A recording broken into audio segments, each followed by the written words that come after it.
क्या आपका flow meter सही रीडिंग दे रहा है या फिर आपकी पूरी प्रोसेस गलत डेटा पर चल रही है?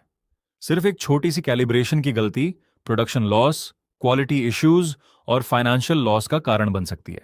इस वीडियो में हम फ्लो मीटर कैलिब्रेशन को बिल्कुल आसान भाषा में स्टेप बाय स्टेप समझेंगे। दोस्तों, क्या आपने कभी सोचा है कि किसी फ्लो मीटर की रीडिंग सही है या गलत? ये कैसे पता चलता है? इसके लिए किया जाता है फ्लो मीटर कैलिब्रेशन। कैलिब्रेशन एक ऐसी प्रक्रिया है जिसमें फ्लो मीटर की रीडिंग को एक रेफरेंस स्टैंडर्ड से कंपेयर किया जाता है ताकि उसकी एक्यूरेसी और रिलायबिलिटी सुनिश्चित की जा सके। आइए अब इसे स्टेप बाय स्टेप आसान भाषा में समझते हैं। अब सवाल आता है कि कैलिब्रेशन इतना जरूरी क्यों है? अगर फ्लो मीटर सही रीडिंग नहीं देगा तो पूरी प्रोसेस प्रभावित हो सकती है। इससे गलत बिलिंग, एनर्जी लॉस और प्रोडक्शन में प्रॉब्लम्स आ सकती हैं। लेकिन एक properly calibrated flow meter accurate measurement देता है, जिससे प्रोसेस कंट्रोल बेहतर होता है, एफिशिएंसी बढ़ती है और अनावश्यक नुकसान से बचा जा सकता है। फ्लो मीटर कैलिब्रेशन के मुख्य रूप से दो मेथड्स होते हैं। पहला है कंपैरिजन मेथड, जिसमें फ्लो मीटर की रीडिंग को एक सर्टिफाइड रेफरेंस मीटर से कंपेयर किया जाता है। दूसरा है प्रूविंग मेथड, जिसमें निश्चित समय में निकले हुए फ्लूइड के एक्चुअल वॉल्यूम को मेजर करके उसकी एक्यूरेसी वेरीफाई की जाती है।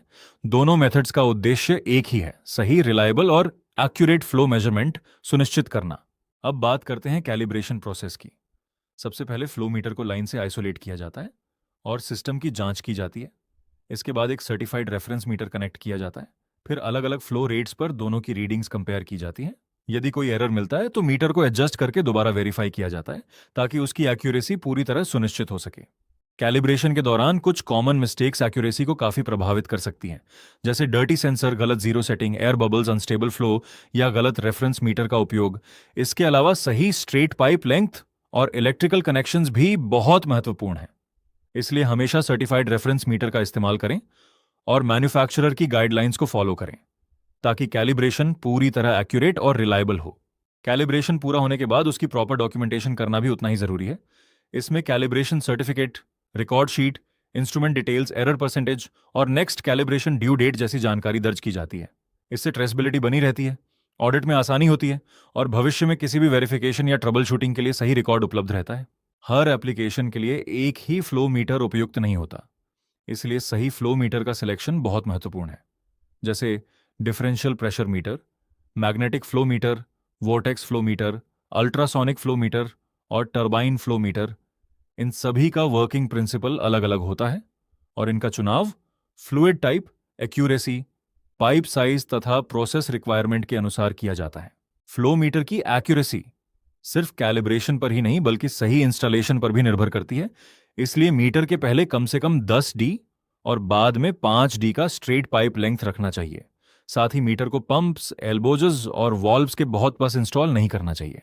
सही ग्राउंडिंग और मैन्युफैक्चरर की गाइडलाइंस को फॉलो करने से एक्यूरेट मेजरमेंट और लॉन्ग टर्म रिलायबल परफॉर्मेंस सुनिश्चित होती है। फ्लो मीटर की एक्यूरेसी लंबे समय तक बनाए रखने के लिए रेगुलर मेंटेनेंस बहुत जरूरी है।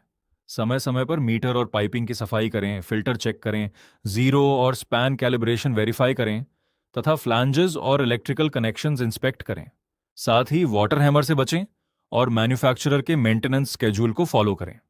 इससे मीटर की लाइफ बढ़ती है, डाउन टाइम कम होता है और प्रोसेस हमेशा एक्यूरेट तथा रिलायबल बना रहता है। अगर फ्लो मीटर सही रीडिंग नहीं दे रहा है तो घबराने की जरूरत नहीं है। सबसे पहले पावर सप्लाई, प्रोसेस कंडीशंस और एयर इन लाइन को चेक करें। इसके बाद सेंसर, वायरिंग, सिग्नल आउटपुट और कैलिब्रेशन स्टेटस वेरीफाई करें। यदि समस्या फिर भी बनी रहे तो रेफरेंस मीटर से कंपेयर करें और मैन्युफैक्चरर की ट्रबल शूटिंग गाइड फॉलो करें। सही डायग्नोसिस से फॉल्ट जल्दी पता चलता है और सिस्टम रिलायबल तरीके से चलता रहता है। अगर आपने आज कुछ नया सीखा है तो एक लाइक जरूर करें।